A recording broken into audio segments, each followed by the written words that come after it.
Wow. I might be a bit green today. I think I like it too. I think I like it too. So tell me what's next. I think I like it too. So I'm here with Antoine from Jamaica. Bonjour. I will answer in French. That's fine. He just finished playing a set with Jamaica today at 3 o'clock. Yes. Side stage. 2:15. 2:15. So my first question is, where is Florent? That's a good question. Actually, his back is hurt, so he couldn't travel with us. We had 1 month without any day off in Italy, Germany, then the US, and that was a bit too dangerous for his back to come.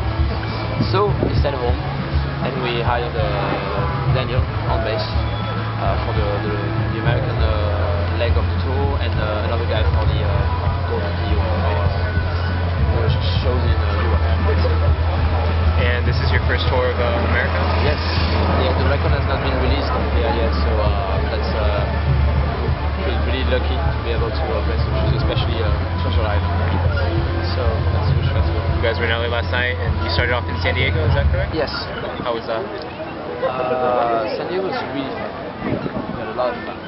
The LA gig was a bit special, but too many bands on the bill, everybody running late, so we had to cut the set in half, which is something you never want to do because that's pretty important to build the set like you wanted to, but we had fun anyway.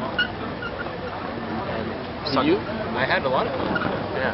Today your set was great as well. Played a lot of your songs off your record. Is that the full Only, set? actually. Huh? Only songs out of. Right. Yeah. Right. We don't know how to play other songs yet. Okay. So my next question, you guys were originally called Pony Pony? Yes. Why the name changed to Jamaica?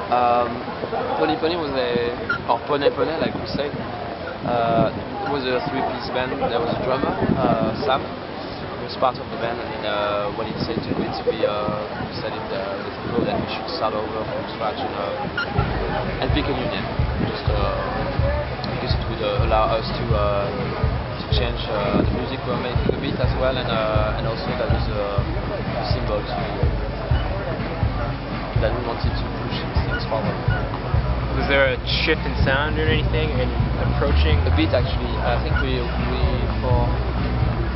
picked the name and decided to start Jamaica the day we started making the album.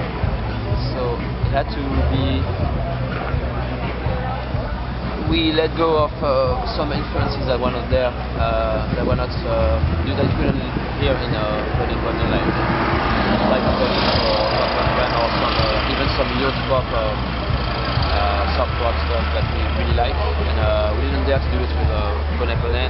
In Jamaica, we're like, that might be not our only album, so let's go for whatever we want to put in it.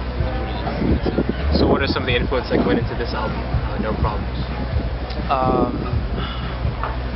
I think that they're always the same as with Pone Pone, but the first layer of things that we liked when we were kids would flow, like for him Pantera or the Beastie Boys, some metal stuff, and mine which are the like Nirvana, Beatles, Pixies, like the classic stuff. We open to other things that were somewhat cheesy at some points. When you're 14, you think that the band is a bit cheesy, and then you go, that's a great band and I really like them after all, and I want to try to incorporate some elements of their music in what we are making, and record was made with two producers, Franco right there, and Xavier Dorner, and they influenced us on doing that, and encouraged us in just like finding new elements to put in our music. Maybe a bit one-sided, and now it's probably more like a wider spectrum of So you mentioned... That was a really long answer. Yeah, no worries. Do you mind if I smoke? No, go ahead. So you mentioned Peter. Peter's worked with Daft Punk.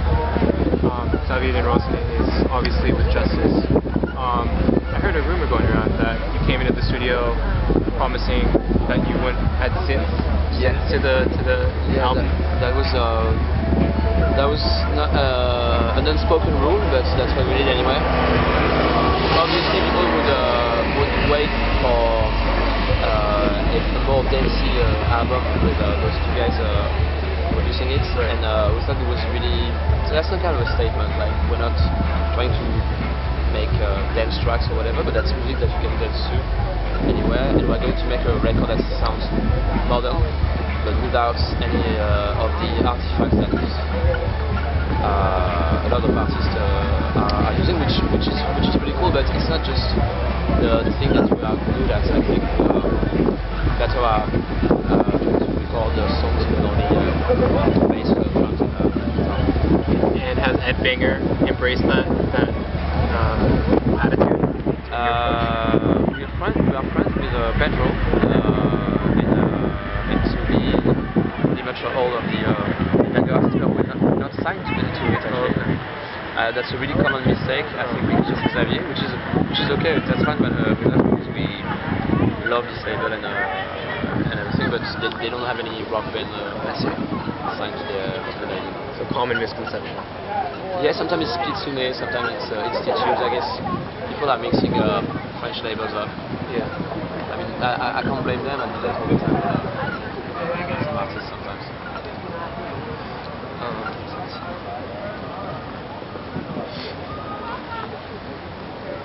So last question. A lot of great bands came from Paris. A lot of great groups.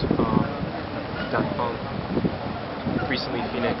Is there a little pressure on you guys coming out of Paris? No, it's a bit weird that people. I'm really happy that sometimes people quote Jamaica and the same sentences as Daft Punk and Phoenix, because these are bands that we love, but they are so million years away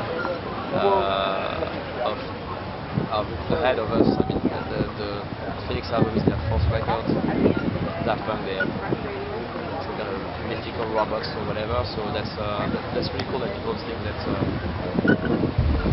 being French and having a band is an advantage now, and they've definitely opened the doors along with Justice and other guys for French music to be credible, and we can only thank them for that. But we're not robots, and I don't think we sound much like Phoenix, and I'm pretty sure that they will agree as well. Thanks a lot, Antoine. Thank you. Really appreciate it. Thank you. Thank you, Brian. Go Stanford. Yes.